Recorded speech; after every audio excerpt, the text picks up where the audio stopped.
ఎవరైనా ఏదో మాట అనేసి ఏం పర్వాలేదు. అలాగా ఒక పొలిటీషియన్ నన్ను అకారణంగా, నేను ఇప్పుడు పాలిటిక్స్ చాలా దూరంగా ఉన్నా సరే నా గురించి ఏదో అవాకులు చవాకులు ఆయన పేలినప్పుడు ఆయన మరొక చోటకి ఏదో ఒక ముంపు ప్రాంతానికి ఆయన వెళ్ళటం జరిగింది. అక్కడ ఒక స్త్రీ, ఒక ప్రౌఢ ఆవిడ అది మిడిల్ ఏజ్ ఉంటుందేమో, మిడిల్ ఏజ్. ఆవిడ తను పట్టుకుని నానా మాటలు తిడుతుంటే, నీకు ఎలా మనసు వచ్చింది చిరంజీవిని అనడానికి, అది అది అని తిడుతుంటే నాకు అనిపించింది మామూలుగా మన మాస్ ఫ్యాన్ కదా ఆవిడ, చాలా గౌరవప్రదమైన కుటుంబంలో ఉన్నటువంటి మనిషిలాగా అనిపించింది గృహిణి.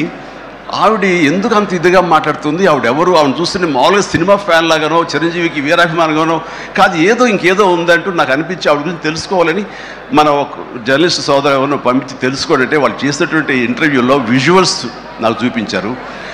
ఏంటమ్మా అంత ఇదిగా, ఆయనకి వీరాభిమానం అంటే అభిమానం సినిమాభిమానం కాదయ్యా, ఆయన వ్యక్తిత్వానికి అభిమానం అంటే చెప్పినప్పుడు నా మనసు టచ్ అయింది.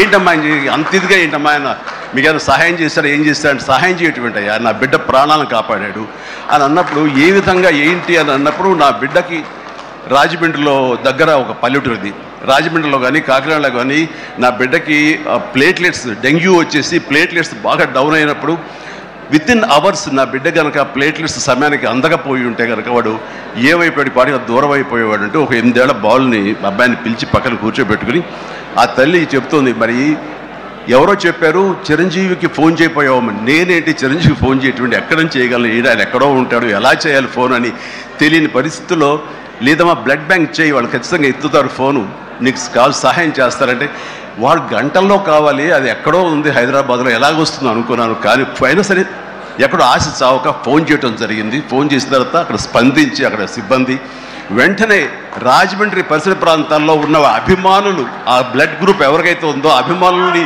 వెంటనే పంపించేయడం ఏంటి, అవర్స్లో వాళ్ళు హాస్పిటల్కి, నియరెస్ట్ హాస్పిటల్కి వెళ్ళి బ్లడ్ ఇవ్వటం ఏంటి, దాని నుంచి ప్లేట్లెట్స్ వేరు చేయటువంటి, ఆ బిడ్డకి ఎక్కించడం ఏంటి, తెల్లారిసరికి ఆ బిడ్డ మళ్ళీ తిరిగి ఎంతో ప్రాణాలతో బతికాడు. ఇది ఈడనేవాడు. ఆయన కనుక సమయానికి చేయకపోయి ఉంటే నా బిడ్డ ఏమైపోయాడు. అలాంటి మనుషుల ఈ తుచ్చులు నీచులు కలిసి నేను మాట్లాడతారు. వాడిని నాకు సరిపోలేదు, దగ్గరికి వెళ్ళి ఉంటే ఏమి చేసేదాన్ని చెప్పేసి అప్పుడు అంటుంటే చాలామంది అంటారు, ఏమని మిమ్మల్ని ఇలా అటాక్ చేస్తుంటారు సోషల్ మీడియాలో మాట్లాడుతుంటారు, మీరేం మాట్లాడరు ఏంటని. నాకు నేను చేసినటువంటి మంచి కార్యక్రమాలు, నేను పొందినటువంటి ప్రేమ అభిమానం, ఇదే నాకు రక్షణ కవచం. నేను మాట్లాడక్కర్లా, నేను చేసుకున్న మంచి మాట్లాడుతున్నట్టు నేను అలాగే అంటుంటాను, ఇది సత్యం. సో ఆ తర్వాత మళ్ళీ ఆ సదరు రాజకీయ నాయకుడు మళ్ళీ ఎక్కడా మాట్లాడేది నాకైతే వినపడలేదు. అంటే వాళ్ళకు కూడా మనసు ఉంటుంది కదా, వాళ్ళకు ఒక అంతరాత్మ ఉంటుంది కదా, వాళ్ళకి తెలుసు. ఇంటికి వెళ్ళేసరికి ఆయన అంతరాత్మ చెప్పబోయిన ఇంట్లో వైఫ్ అని చెప్పుద్ది, ఏంటి చెప్పు నోరు అని. సో ఇలా ఉంటుంది అన్నట్టు వాళ్ళ ఇది.